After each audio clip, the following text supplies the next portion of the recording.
again and wanted to talk today about the construction of the third temple and what the status is on that. Now, for those of you that don't know, the Bible says that there'll be a third temple in Jerusalem in the tribulation, and that's where the Antichrist goes and claims that he's God and begins the last 3.5 years of the tribulation.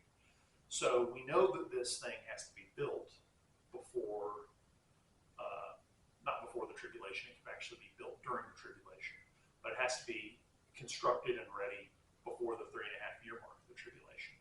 So the current status of the temple is there's a group called the Temple Institute, and they have made all the stuff that goes in the temple. There's a ton of stuff that goes in the Holy Temple of God. It's a ton of gold. We're talking these giant golden palm trees.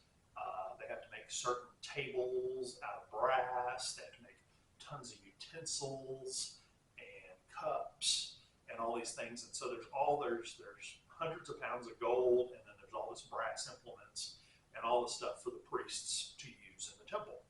So they've made all of that. They have a museum where they have it all stored. They've got everything ready. They've got as much stuff as they can get to prefab the temple. So they bought everything they can get. Just right now they just need bulldozers and cement to lay the foundation and to start the construction. But everything they could pre-purchase and put and store to make it as quick as possible so that whenever they build the temple, they don't have to order anything or wait on anything.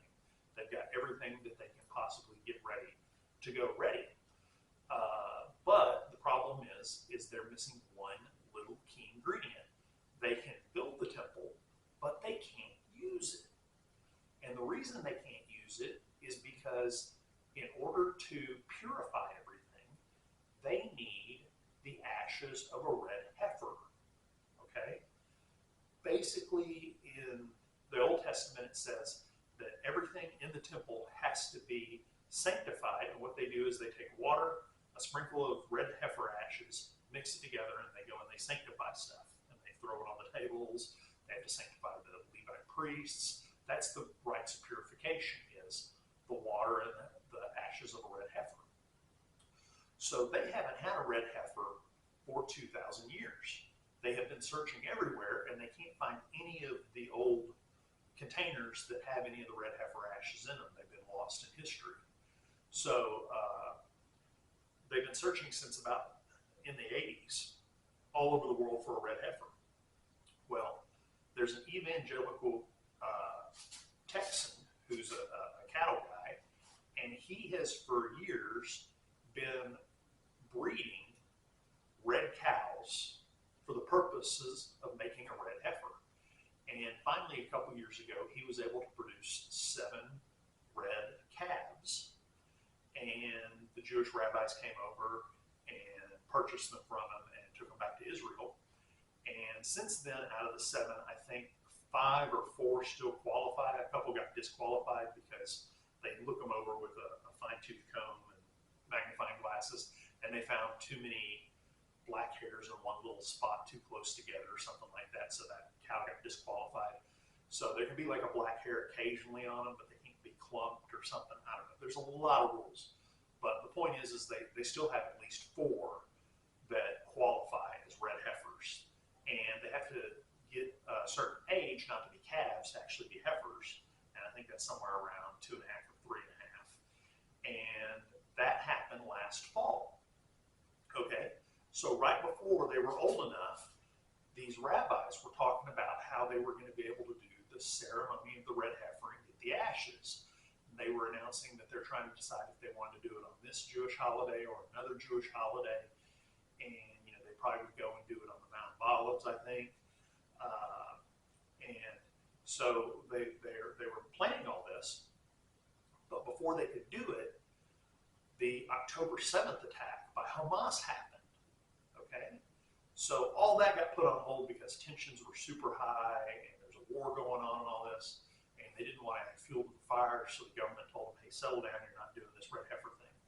Well, 100 days after Hamas did the attack, they released a statement. And in the statement, they said the reason for the attack was for a couple different reasons, but the main reason, the one that was the most prominent, that they wrote multiple lines on in their paragraph, was because of the Red Heifers. They believe that if the Jewish people get these ashes and this last ingredient, this last piece to their temple, that once they acquired that they would then, under the Netanyahu government, were planning on going up and bulldozing their mosques. That's what their religious leaders were saying. They were telling the people, you have to attack Israel now, or they're going to destroy the Rock of the Dome and the mosque up on the Holy Mountain.